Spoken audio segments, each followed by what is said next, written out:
आम परिवेश our environment एठी आमर जेते सब इम्पोर्टाट क्वेश्चन अच्छी जहाँ आमर ऑलरेडी एग्जाम रे आसी ताहा डिस्कस करिबा एवं जदि तुमे आम परिवेश चैप्टर पढ़ी ना हो ताहले यार लिंक डिस्क्रिप्शन बॉक्स रे दिया जाइछि तुमे जेकी चेकआउट करि देखिबो। एबे देखिबा कोन आमर निम्नलिखित केउटी एक उत्पादक नुहे केउटी गोटे उत्पादक नुहे स्पाइरोगायरा आग्रिकस भोल्भक्स नस्टक तो यार ठीक उत्तरटी हो कौन आमर आग्रिकस। आमोनिया को नाइट्रेट और परे नाइट्राइट और परे नाइट्रेट रे परिणत करने प्रक्रिया को कौन कहुए एमोनिफिकेशन डिनाइट्रिफिकेशन एसिमिलेशन नाइट्रिफिकेशन। तो यार ठीक उत्तरटी कौन कहुए आमर नाइट्रिफिकेशन जो आमर कौन था एमोनिया NH4 रू कौन सृष्टि हो आमर NO2 माइनस और गोटे कौन आमर NO3 माइनस ये प्रक्रिया कौन कहुए आमर नाइट्रिफिकेशन कही कहुए। केउ जोड़ाटी असंबंधित क्लोरोफ्लोरोकार्बन ओजोन छिद्र पारद जैव अवनमत अक्षम ऑप्शन सी नाइट्रोजेन ऑक्साइड मरुप्रसार ऑप्शन डी सल्फर डाइऑक्साइड अम्ल वर्षा। आम जानी कौन SO2 सल्फर डाइऑक्साइड अम्ल वर्षा व्यवहार हुए ये कौन आमर CFC गैस आमर कौन छिद्र करे O3 को छिद्र करे जानी एवं ये जो पारद रहा सी गोटे कौन आमर बायो नॉन डिग्रेडेबल तो यह भी ठीक अच्छे यह भी ठीक अच्छे। तो आमर असंबंधित कौटा है आमर यही है नाइट्रोजेन ऑक्साइड मरुप्रसार। नेक्स्ट मानव जातिर नामटी को सूचाओ ये तुम निजे कमेंट कर कहवाक हेनी यार आंसर कौन हम आमर कौन हम होमोसेपियंस। खाद्य श्रृंखल केउटी अन्य तीनोटी ठारू पृथक साप चिल बेंग झिंटिका एतिकी मध्यरु सबुठु किए पृथक देख ये जो झिंटिका अच्छी ये पृथक कौन पाई ये कौन ये गोटे हूँ तृणभोजी आउ समस्ते कौन हेले समस्ते मांसाशी तो आंसर कौन हम आमर झिंटिका। निम्नलिखित केउ परिसंस्था सबुठारु बृहत्तम प्राथमिक उत्पादन क्षम अटे एमानक मध्यरु प्राथमिक उत्पादन क्षम कौन कहुई उत्पाद किए करे पुष्करणी परिसंस्था ह्रद परिसंस्था तृणभूमि परिसंस्था जंगल परिसंस्था। तो कौटी अधिक सबुठारु अधिक उत्पादन होता है आमर तृणभूमि रे होता है तो यार ठीक उत्तरटी कौन हो आमर तृणभूमि परिसंस्था। एबे नेक्स्ट क्वेश्चन देखिबा निम्नलिखित केउटी जीव शरीर में आवश्यक होउतबा स्थूल पोषक आम जानी पोषक दी प्रकार गोटे स्थूल पोषक एवं कौन सूक्ष्म पोषक जोटा आम शरीर में अधिक व्यवहार होता है कहुए कौन आमर स्थूल पोषक। तो option A copper option B cobalt option C लौह ऑप्शन डी जबक्षारजान तो यार ठीक उत्तरटी कौटा है आमर जबक्षारजान यहाँ आमर कौन गोटे स्थूल पोषक। एबे देखिबा आमर 8 नंबर क्वेश्चन गोटे खाद्य श्रृंखल उत्पादक श्रेणीर जीव मैंने केउ खाद्य स्तर दखल करिसंती जेते भी आमर गोटे खाद्य श्रृंखल उत्पादक माने रहिसंती से माने खाद्य स्तर केउ स्तर को दखल करिसंती से माने आमर को स्तर को दखल करिसंती प्रथम खाद्य स्तर द्वितीय खाद्य स्तर तृतीय खाद्य स्तर एवं कौन आमर चतुर्थ खाद्य स्तर। तो यार ठीक उत्तरटी कौन हम आमर प्रथम खाद्य स्तर ये द्वितीय दुईथर लिखाई यहाँ तृतीय है तो आमर ठीक आंसर कौटा हम आमर प्रथम खाद्य स्तर। विभिन्न प्रकार परिसंस्था विषय अनुध्यान करी किए इकोलोजिकाल पिरामिड गठन करते किए करते इकोलोजिकाल पिरामिड गठन चार्ल्स एल्टन चार्ल्स डार्विन एजिटान्सले यहाँ है RL लिंडेमैन तो यार ठीक उत्तर कौन हो आमर चार्ल्स एल्टन। निम्न जीव मध्यरु केउटी प्राथमिक मांसाशी क्या कह बेंग माछरंका झिंटिका साप प्राथमिक मांसाशी क्या किए हेब झिंटिका तो हेबनी से तो घास खाए एवं आंसर कौन हमार बेंग बेंग क्या खाई थाए आमर झिंटिका तो यार ठीक उत्तर कौटी हेब आमर बेंग। जैव परिवर्तन जोगु सबुठारु अधिक कुप्रभाव केउ खाद्य स्तर में पड़ी थाए जदि आमर जैव परिवर्तन है तो सबुठारु अधिक कुप्रभाव केउ स्तर में खाद्य स्तर में पड़ो उत्पादक तृणभोजी मांसाशी एवं कौन आमर सर्वभोजी कौटी अधिक हम तो यार ठीक उत्तर कौन हम आमर सर्वभोजी से रोचे कौन लास्ट से सब किसी खाइब तो समस्त जिते सब आम विषाक्त पदार्थ अच्छी सर्वभोजी निकट को सबुठारु अधिक आसब। गोटे टपिक थी कौन आम जैव परिवर्तन जो विषाक्त पदार्थ कौन खाद्य स्तर हिसाब से ऊपर को बढ़ी चली थाए।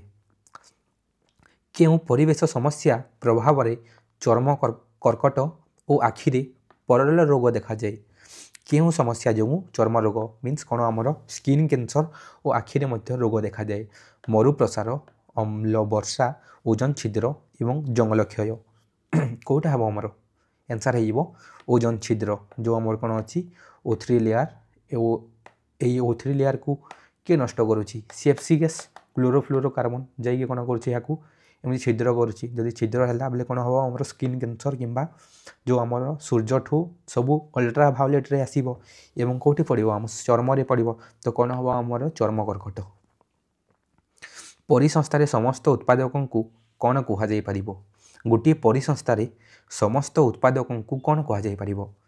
तृणभोजी सबुज उद्भिद अपघटक सर्वभोजी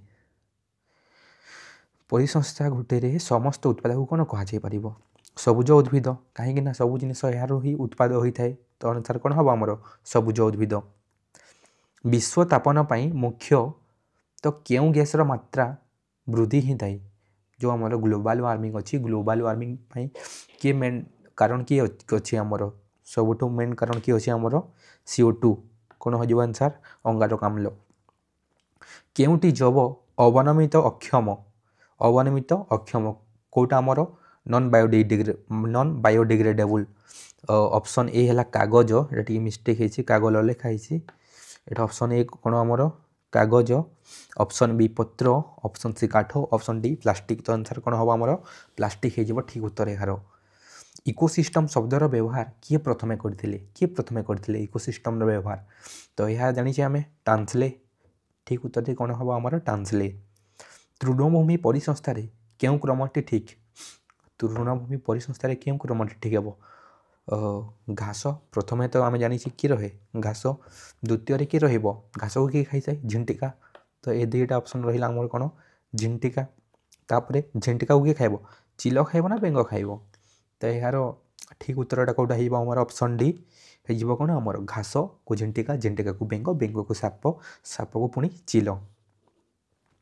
परिसंस्था केउ गुड़िक अपघटक अटंती गोटे परिसंस्था अपघटक क्यों माने अटंती सबुज उद्भिद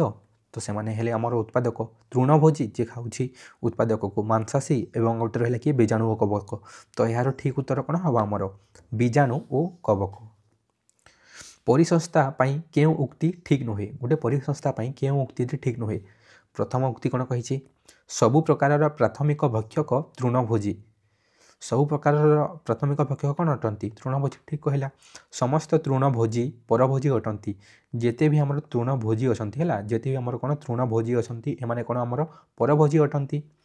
क्लब उद्भिद माने उत्पादक अटंती आम जानी आमर फाइटोप्लांक्टन एवं कौन थे आमर जू प्लांक्टन से कौन आमर उत्पादक अटंती एवं कहले कौन सूर्यलोक को सबुज उद्भिद रासायनिक शक्ति रे रूपांतरित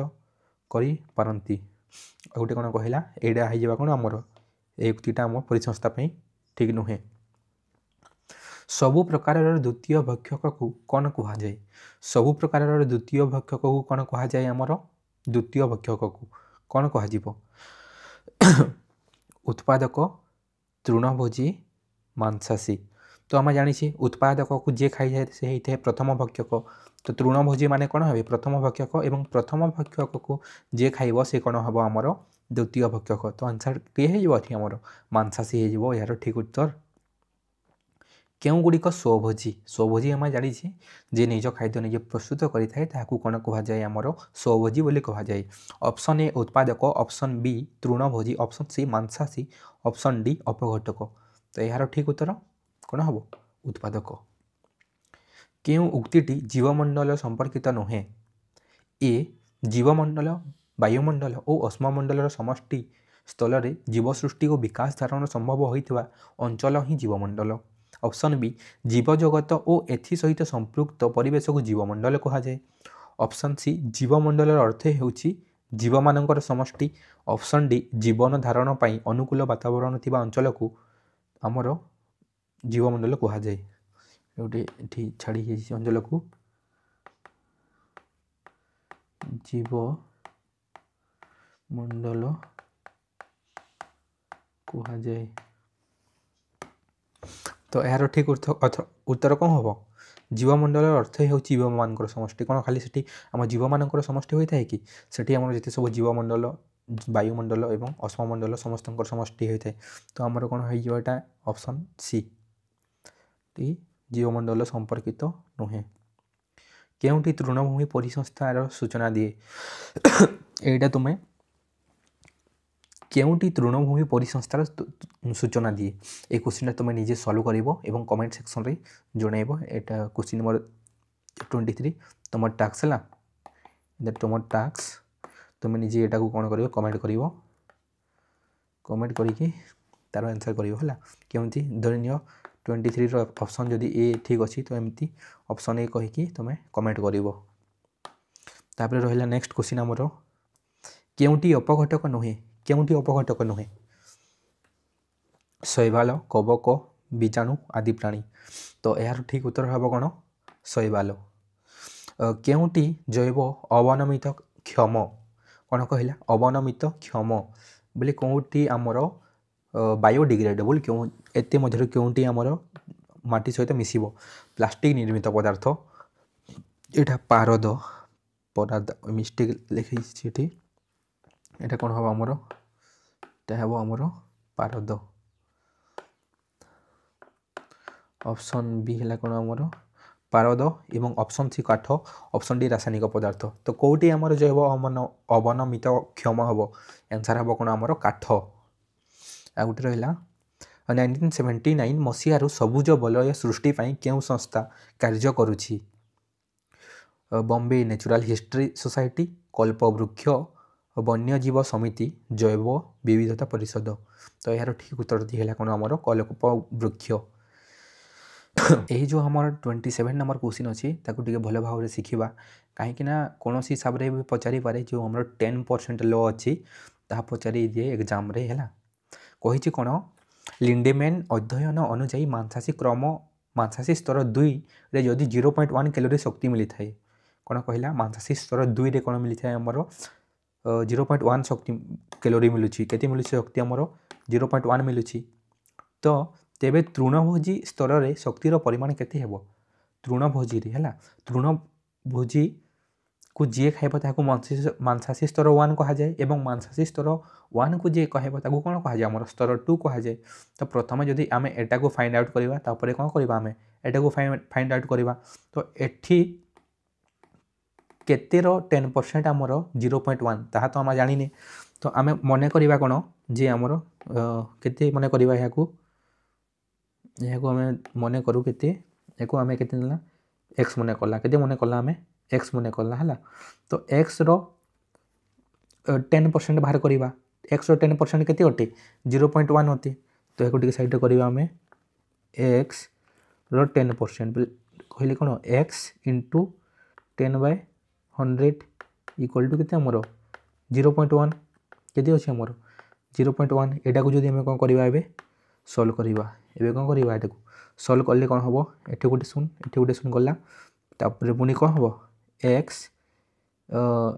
इक्वल टू एटा देखो आमर 10 एफाले डिवाइड होगी अच्छी आर साइड को गले कौन हम आमर मल्टीप्लाई हेबो।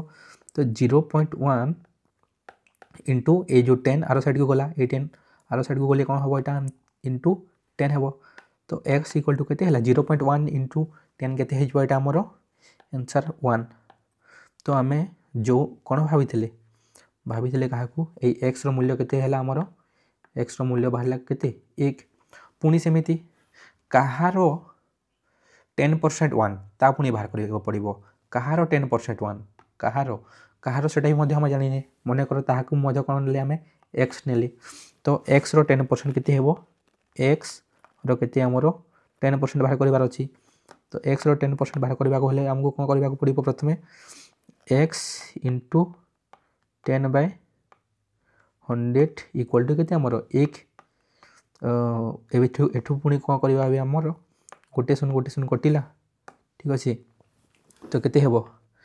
एक्स समान देखो आमर ये 10 कौन डिवाइड होगी आर साइड को गले कौन हम आमर इंटू हो। तो केते हेबो 1 इंटू